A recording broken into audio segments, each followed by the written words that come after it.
യേശുനാമത്തിന് മഹത്വമുണ്ടാകട്ടെ. യോഹന്നാൻ 8:12.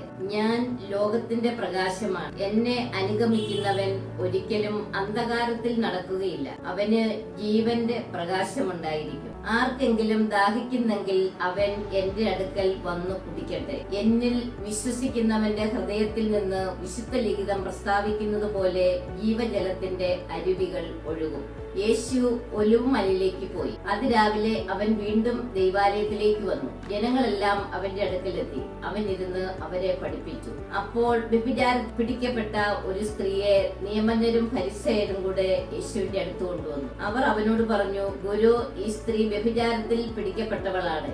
ഇങ്ങനെ ഒരുവളെ കല്ലെറിയണമെന്നാണ് മോശയുടെ നിയമത്തിൽ കൽപ്പിച്ചിരിക്കുന്നത്. നീ എന്തു പറയുന്നു? ഇത് അവനിൽ കുറ്റം ആരോപിക്കാൻ വേണ്ടി അവനെ പരീക്ഷിച്ചുകൊണ്ടാണ് ചോദിച്ചത്. യേശുവാകട്ടെ കുനിഞ്ഞ് വിരൽ കൊണ്ട് നിലത്ത് എഴുതിക്കൊണ്ടിരുന്നു.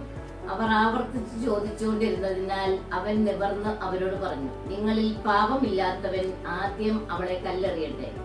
അവൻ വീണ്ടും കുനിഞ്ഞ് നിലത്ത് എഴുതിക്കൊണ്ടിരുന്നു. എന്നാൽ ഇത് കേട്ടപ്പോൾ മുതിർന്നവർ തുടങ്ങി ഓരോരുത്തരും സ്ഥലം വിട്ടു.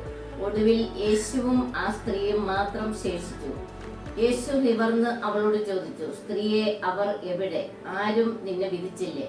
അവൾ പറഞ്ഞു, ഇല്ല കർത്താവേ. യേശു പറഞ്ഞു, ഞാനും നിന്നെ വിധിക്കുന്നില്ല. പോയിക്കൊള്ളുക. ഇനി മേലിൽ പാപം ചെയ്യരുതേ. ഹല്ലേലൂയ. ആമേൻ.